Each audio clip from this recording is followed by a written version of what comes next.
Alright, so I'm about to have the call. I'm not very excited about it. I don't want to have a call like this, as you guys know. And this is not easy. I don't ever prefer to do this. I'm going to downsize and keep one assistant. I didn't want to end on bad terms or anything like that. I'm just getting more of a sense that you like to be given tasks and told exactly what to do.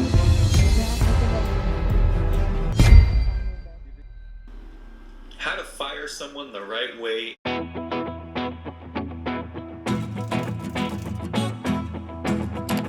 By the way, I had a red mark on my nose. This was like a removal thing with a laser. It should be gone in like a week. In case you were wondering what that was. So I have to fire one of my assistants, right? One of my virtual assistants who lives in the Philippines. And in this video, I'm gonna show you exactly how I do that and also how I turn a negative into a positive. You're watching this video if you're one, curious, two, maybe you have to fire somebody, you've been thinking about it and you want some insight on how to do that. Or three, you've seen one of my other virtual assistant videos and you are curious, why am I firing somebody? How do I do it? Stuff like that. So I'm going to show you in this video how I end up firing one of my assistants and why I did it. So this is not a proud day for me. I'm not happy to do this. I don't want to do this. I prefer not to do things like this. But it just came to a point that it had to happen. I have two assistants right now. I brought on a second assistant because I felt like a lot of things weren't getting done and I wanted to be able to accomplish more. Once I hired my second assistant, she was doing so much that I was like, wow, I really only need one assistant right now and I'm paying extra for two. But I realized that my first assistant just wasn't doing the fullest potential of what I wanted for this position, right? I needed to hire somebody because I was working 60 to 80 hours a week non-stop. My girlfriend always had to tell me to get off my computer, get off my phone when I was spending time with her because of how much of a work overload that I had, right, in my real estate business. I had so much going on, it was just nuts, right? So I needed to bring somebody else on to basically double the amount of hours that I was working. I work 40, they work 40, and not have so much stress of needing to answer people at any given time in my day, because that was probably the most stressful part. And for any of you entrepreneurs out there, you know how it is, especially if you're in the sales industry. You have to unload that. You have to hire somebody eventually if you really want to grow. Before we get into the video fully, I just want to let you know that I'm going to create a full virtual assistant playlist. So if you're curious on how to hire people, fire people,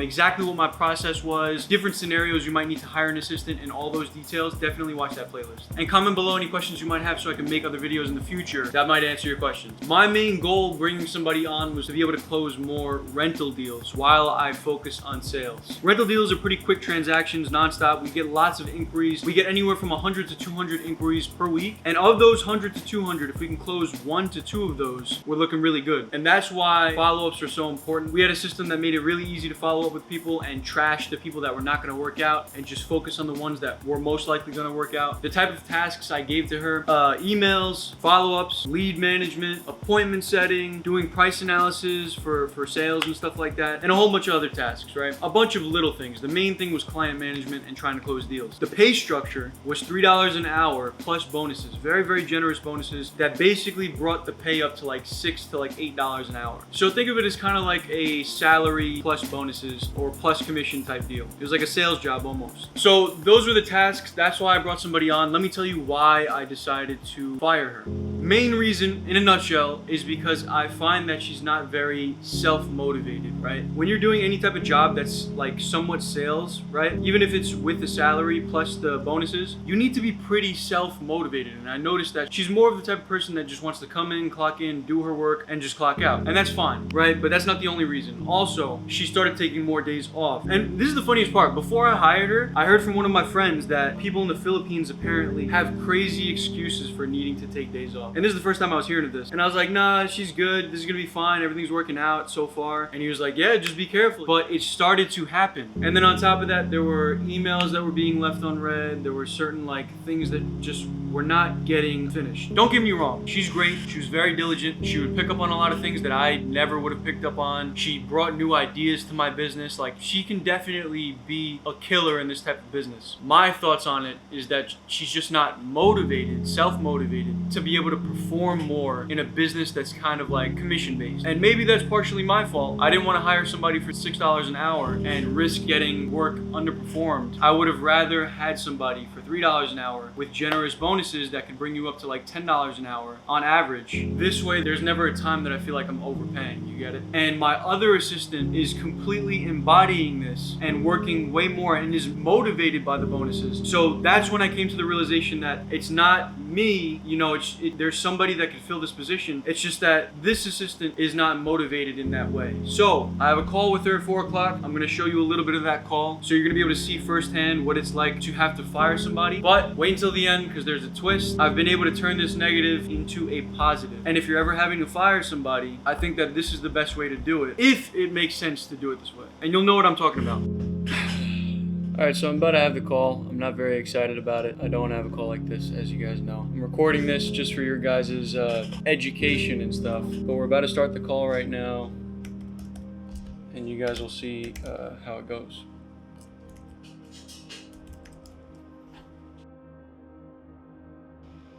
Hello. Hey, I think you're frozen. Can you hear me? How you doing? Yeah, I hear you. I'm good. Good. How So are I just you? wanted to have a quick... I'm good, thanks. I just wanted to have a quick conversation. What I've decided to do going forward is I'm going to downsize and keep one assistant, okay? Now, this is obviously out of the blue news, but basically I just wanted to go over a couple things and just say, you know, and this is not easy.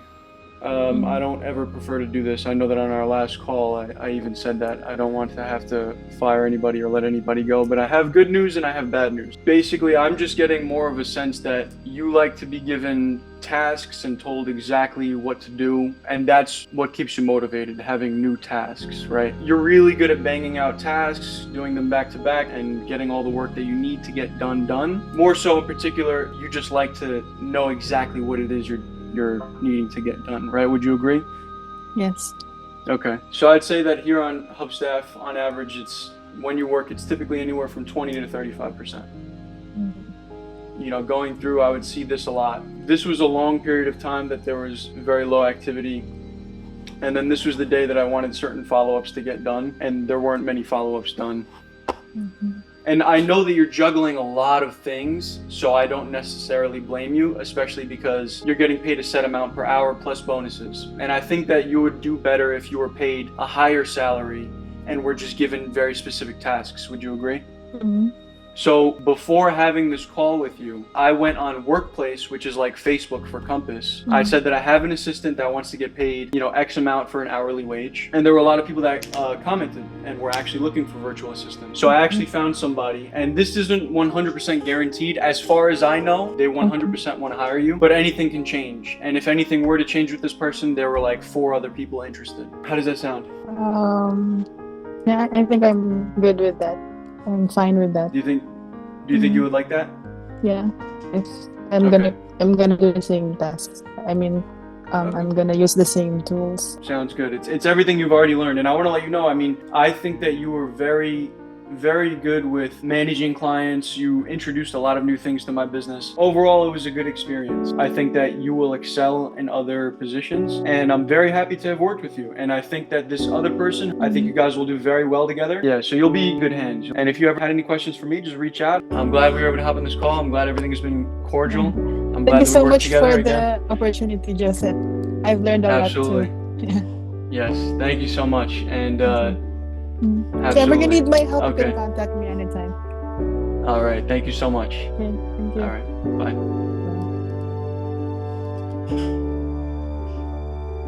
That went much better than I thought it was gonna go. But yeah, so basically I found somebody else that wanted to hire an assistant. Somebody that I thought would be a better fit to use a virtual assistant like her. I think that she needs very defined tasks with a higher salary, not so much like a base pay plus bonuses. So I think that she's gonna be doing really well with that other person. I'm glad it was a quick conversation. If you ever have to fire somebody, I highly recommend, if they are a good worker and it's just not a good fit with your position, try to find them somewhere else. There's plenty of Facebook groups where people are doing exactly what you do and might need a virtual assistant. I posted in a bunch of groups within my business Facebook, and then, you know, like I said, Facebook has so many different groups that you can go into. As long as you put a very attractive header, you know, put the pay that they'll likely be paying. A lot of people are astonished at the fact that they can pay less for a virtual assistant in another country. So I'm sure you'll be able to find another position for them easily. Now, if they are just not a good employee at all, I don't recommend just passing them on to somebody else, because then that would become someone else's problem. The main thing when firing somebody, and I've done lots of research to be able to be prepared for this, main thing is that you want to end it gracefully, okay? You want to end it it on good terms. You don't want to attack the person or attack their egos or anything like that. You want to keep it nice and cordial. Let them know it's not a good fit and why it's not a good fit, and possibly even give them some advice. And let them know if you really want to be a reference for them, you could be a reference for them. But as you guys saw from the call, I had a good relationship with this assistant, and she did a lot of good work, and I'm glad to have had her, and I learned a lot while working with her. If you guys have any particular questions about virtual assistants, exactly what I did in this video, any particular questions about anything pertaining to virtual assistants, drop it down in the comments. I'll definitely make a video about it, or I'll answer you in the comments. And if you got this far, definitely drop a like. This was overall a very stressful experience, and I'm glad you guys got to go through this little journey here with me, because this is actually the first time I ever had to fire somebody. With that being said, I'll see you in the next video. Boom! How to fire someone the right way in 8 steps. Brian Tracy says, the best time to let a person go is usually the first time you think about it.